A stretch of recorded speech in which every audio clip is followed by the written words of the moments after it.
2 years after she stole it and disappeared, Daichi spots the yukata he never forgot across a crowded summer festival. The goldfish scooping here is totally rigged. You got one though, right? That pale blue fabric. The white flowers. It's the same pattern. It can't be. Through the blur of paper lanterns, a pale blue yukata with a matching floral design cuts through the crowd. Hane's yukata. The one we made together. She stole it. Why is she wearing it now? Daichi shoves through the crowd, heart thundering, people blur. Only the yukata stays sharp. The girl turns. Shock floods her face. A single tear tracks down her cheek. Their eyes lock. The festival noise dims. She does not run. You are wearing it. After 2 years, you just show up like this. His hand closes around her wrist. The candy apple trembles. Neither moves. You stole it. Why are you wearing it now? Not here, please. The crowd pressed in. Too many eyes. Daichi saw the frightened plea beneath her tears. She won't talk with an audience. Fine, but I'm not letting her vanish again. He tightened his grip and pulled her away from the stalls, down a narrow stone path where the paper lanterns gave way to darkness. When they reached the riverbank, she sank onto the grass, her pale blue yukata pooling around her. He did not sit. He stood rigid, arms crossed, the flicker of distant fireworks catching the anger in his eyes. Start talking. Now. She didn't look up. The river flowed black below them. With a heavy breath, Daichi lowered himself to the grass, keeping distance. They sat apart, the silence heavier than any words. The festival lights blurred in the distance, waiting. I am sorry. I kept thinking about what to say, but there's no right way. No right way? You took everything and disappeared. For 2 years. No message. Nothing. I had no choice. I know you won't believe that, but it's true. No choice? You stole the yukata we made together, and you ran. What kind of reason could possibly... He stopped himself. The anger that had burned so long flickered, revealing something far more fragile underneath. It was something terrible, Daichi. I'll tell you now. Just please let me say it all. Terrible. The same word I've used for what you did to me. What could be worse than that? Exhaustion finally caught up with him. He slumped down fully, the fight draining out of his shoulders. Then, tell me. Whatever it is, I am listening. Hane drew a long, uneven breath. The story that would change everything sat poised on her lips. My father was diagnosed with early onset dementia the week you remember me disappearing, Daichi. The call from home came without warning. He couldn't recognize his own house anymore. She was the only family he had left. That's why you vanished so suddenly. No warning, just gone. I had no one else. My mother walked out when I was 15. It was just us. I was only 20. I didn't have the strength to face goodbye, so I took the yukata and ran. Daichi's fist slowly unclenched. The anger he'd nursed for 2 years collapsed into something far heavier. Guilt. Hane's shoulders shook. The sobs she'd swallowed for 2 years finally broke free. All this time, I hated her for leaving. And she was the one being left behind. Fireworks kept blooming in the distance, but their echo no longer reached the riverbank. The world had shrunk to the space between them. They sat in fragile silence, the river mirroring a sky that felt heavier than any words could carry. Why tonight, Hane? After 2 years. Why did you wear it to this particular festival? Tomorrow is the first anniversary of his death. I wanted to remember the girl who used to be happy, even if just for one night. The stolen yukata had never been about him. It was the only thread left to a time when she could still breathe. I spent 2 years thinking she took something from me, when she was clinging to the last piece of herself. I am sorry. All that anger I threw at you, I had no idea what you were carrying. You had every right. I vanished without a word. I never gave you a chance to understand, or to choose. For the first time since the festival, the distance between them didn't feel like accusation. It felt like the beginning of something else. She didn't owe me a single word tonight. She came here to say goodbye to her father, and I almost made her relive the worst day instead. In the distance, a final firework bloomed and faded, and Hane exhaled like she'd been holding her breath since the day she left. They sat on the riverbank, no longer two strangers tethered by a stolen garment, but two people who had both lost something irreplaceable, and somehow found their way back to the same shore. My mom's a hospice nurse. She always comes home talking about her patients, the small things they did that day. Hane's entire body stiffened. Her fingers, which had been tracing the grass, went still. Your mother. What's her name? Keiko. Why? Do you know her? The blood left Hane's cheeks. She pressed her hand to her mouth as if to stop something from escaping. Hane? What does Keiko mean to you? She shook her head, a short, frantic motion. Her voice had locked itself away. One word, Kiko. And she looks like she's seen a ghost. What connection am I missing? The silence stretched, broken only by the distant pop of a firework. Hane's shoulders trembled. They sat motionless, the river's dark surface reflecting a sky full of unanswered questions. The nurse. Her name was Keiko. She had kind eyes, graying hair pulled back. She stayed late when my father couldn't sleep. That's exactly how Mom describes herself. Same name, same warmth. But it can't be a coincidence now. Which hospice? Hane, tell me the name. Sakura Garden Hospice. It's in the old quarter, near the temple by the canal. Sakura Garden Hospice, the same facility where his mother had worn her pale blue uniform for the last 8 years. The world constricted into a single, impossible thread. Daichi stared at the black water without answering. His silence was louder than any confession. Daichi, what's wrong? Do you know the place? Yeah. I know it. My mother works there. Has for years. Hane's lips parted, but no words came. She traced the white floral pattern on her sleeve, as if it might anchor her to something solid. Above them, a final firework burst and scattered. The river reflected its light, but neither of them could look anywhere but at one another. The nurse who cared for your father, Keiko. She's my mother. The woman you've been thanking all year is my mom. Hane stared. The words knocked out of her. Her chest rose and fell with shallow, disbelieving breaths. I never knew. I used my mother's maiden name on all the paperwork. I thought I was protecting him. The weight of the coincidence settled over them. Two families unknowingly intertwined through loss, care, and silence. You didn't know. But my mom, she'd want to see you. She talked about your father like he was family. I can't. She'll ask. She'll know everything. About me, about you, about why I left.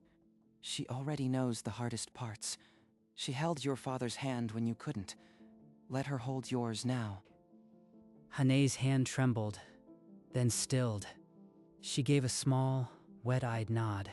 Daichi helped her to her feet. The grass clung to her yukata hem. Without thinking, she reached for his sleeve, her fingers ghosting the navy fabric. They left the riverbank and the fading festival behind, walking downhill toward the house where Keiko would be waiting, unaware of the storm about to walk through her door. The walk home was silent, except for the rustle of their yukata against the pavement. Hane's hand never left her sleeve, gripping the fabric like a lifeline. You are shaking. It's going to be okay. She's just my mom. I don't know what to tell her. She'll see me and think I am a ghost from 2 years ago. Just let her see you. That's enough for tonight. No explanations unless you want to. They stopped at the familiar wooden door. Warm light spilled through the paper screens, and the faint smell of cooked rice drifted out. Mom, I am back. There's someone I want you to meet. Daichi, It's late. I wasn't expecting. Oh, hello. Please, come in. You are a friend from the festival.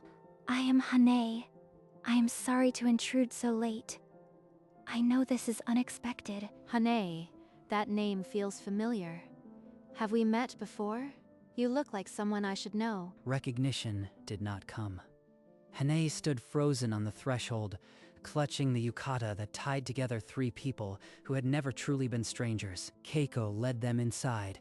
The low dinner table was already set, steam rising from a bowl of miso soup. Hane knelt with her back straight, barely breathing. Please, eat. There's plenty. Daichi never brings friends home, so this is a treat. Today was a long shift. I had a patient who reminded me of someone. An old man who loved the sound of wind chimes. Hane's chopsticks froze midair. The miso soup suddenly looked like a memory she couldn't swallow. That has to be him. Mom doesn't know she's talking about the man whose daughter is sitting right here. His daughter used to visit every day, even when he couldn't remember her. She never missed an evening. Under the table, Daichi's hand closed over Hane's trembling fingers. She looked at him, eyes wide and wet. That patient. Keiko-san. Did you? Her voice cracked. The words sat heavy on her tongue, fighting to get out. Keiko set down her chopsticks, finally noticing the tears in the girl's eyes. Hane drew a breath to speak. That patient you spoke of. The old man who loved wind chimes. He was my father. You are his daughter, but the name on the records was Yukimura, not Hane. I used my mother's maiden name. I was afraid that if people knew, they'd ask why I was alone. All this time, you were the devoted daughter I always told Daichi about. The girl who never missed an evening. Thank you. For 2 years, you held his hand when he didn't remember yours. Thank you. Keiko's voice broke. She rose and pulled Hane into a tight embrace, her body shaking with quiet sobs. Hane buried her face in Keiko's shoulder, the tears she'd held back since the riverbank finally spilling. Daichi stood by the table, watching the two women cling to each other, his own vision blurring. Daichi let out a shuddering breath. In the doorway, he finally understood something. Loss had not been the only thread connecting their lives. In that room, love was rebuilding itself. He would hum that old folk song every evening, the one about the moon over the river. Even when he forgot his own name, he remembered the melody. I thought he'd forgotten that. He used to sing it to me when I was small. I never heard it after the diagnosis. He hummed it the night before he passed. Softly, but I heard it. I told him his daughter would be proud. Hane's shoulders shook with a sob she couldn't swallow. Keiko squeezed her hands before reaching for a small cabinet drawer. One of the aides took this photograph during a rare, lucid moment. He was smiling at the wind chimes. Hane's trembling fingers closed around the photograph.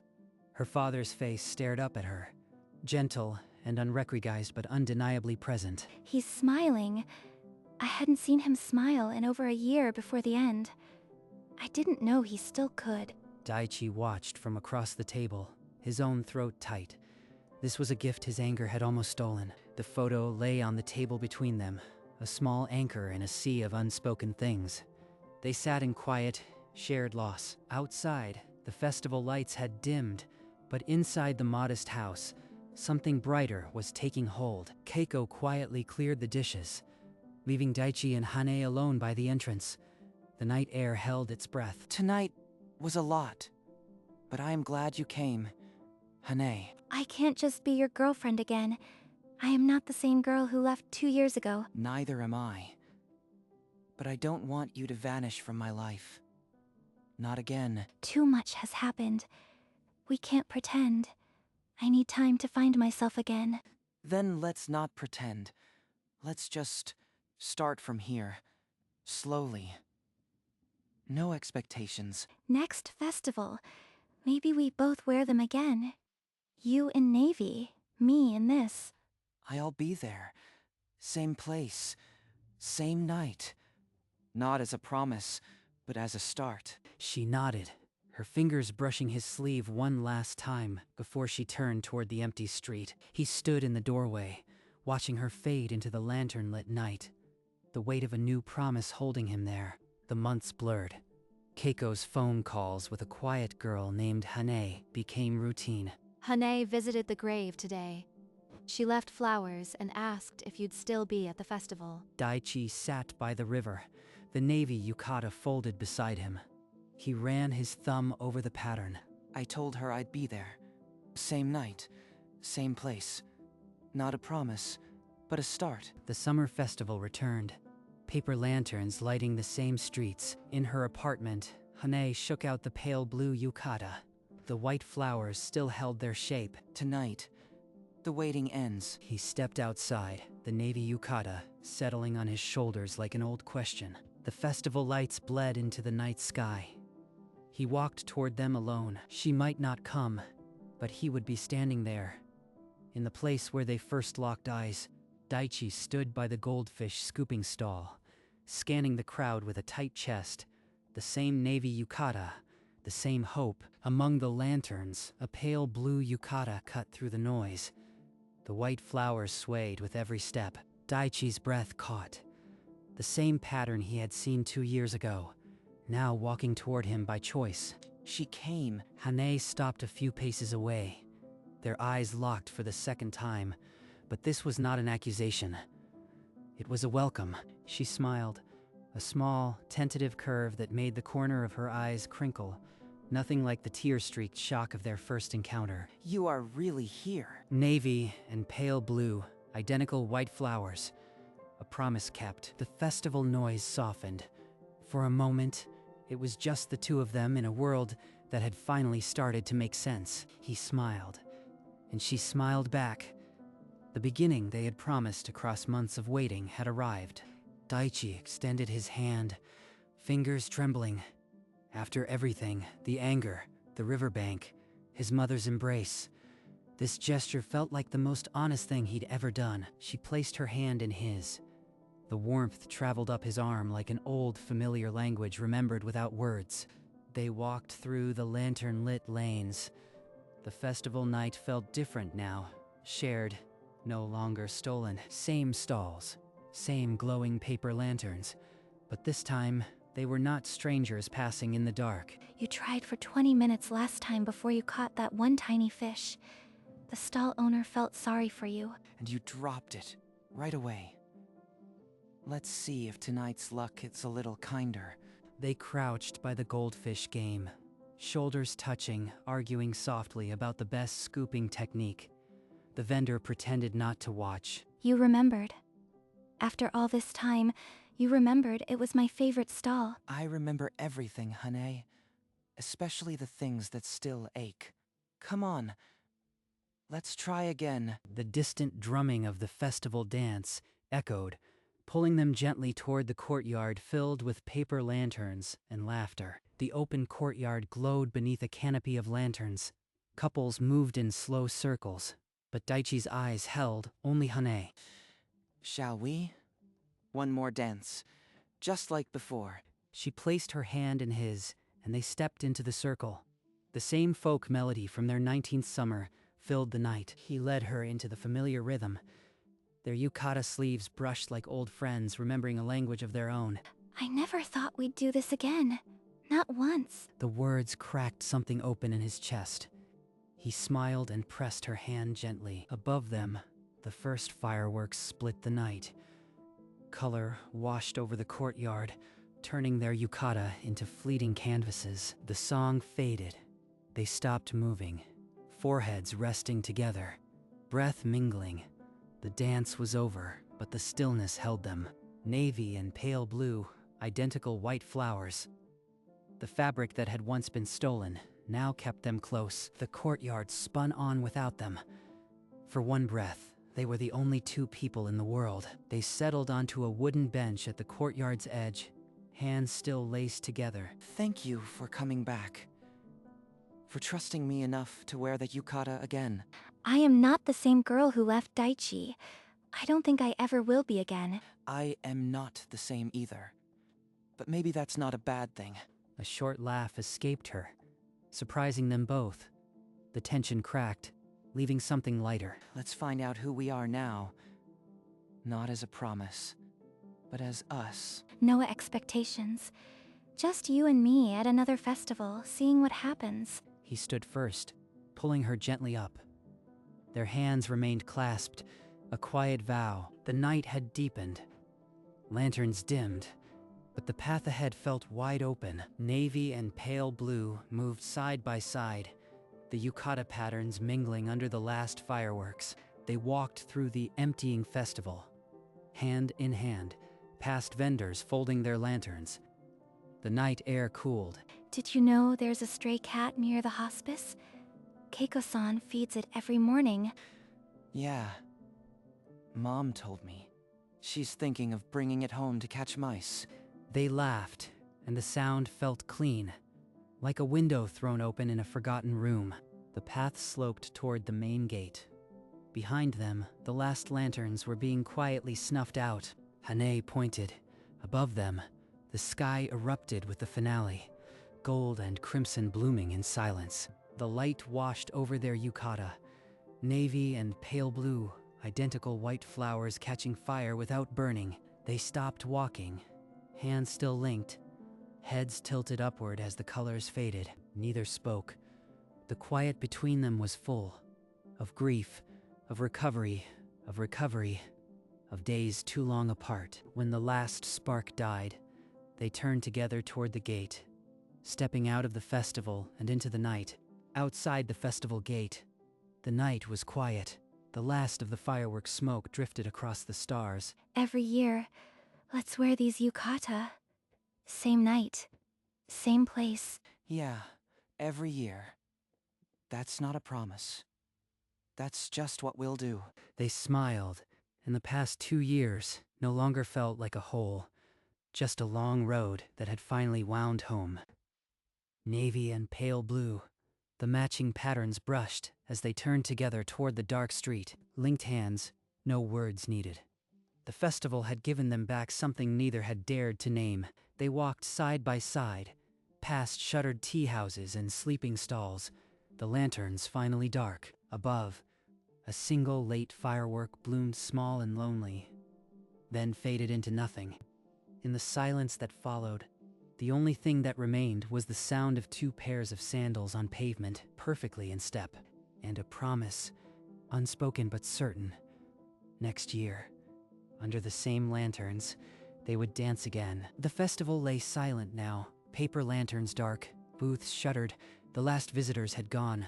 The yukata had been stolen, then returned, then worn as a fragile offering to a memory. Now it was simply a thread, woven through grief, through a hospice room, through 2 families who had been quietly holding each other upright all along. Daichi did not forgive the leaving, and Hane did not forgive the losing, but they stopped letting it decide the future. Keiko still works at Sakura Garden Hospice. The stray cat now has a name. Hane visits the grave and then the house where Keiko keeps an extra futon ready.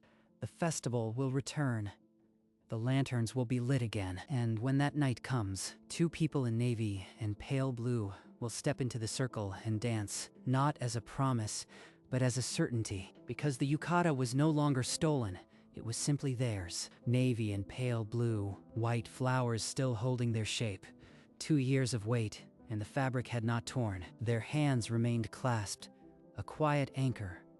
Outside the festival gate, they walked into the dark, changed but whole. The sky emptied of color. A final bloom of gold and crimson rose alone, hesitant. And in that solitary light, the truth that began everything was no longer an accusation. The festival girl in my yukata was my ex, and now, she was just the girl who came back. Time had not rewritten the past, but it had made room for tomorrow. The summer festival would light again, and they would be there, in navy and pale blue, not as a stolen memory, but as a future they had earned. Stitch by stitch,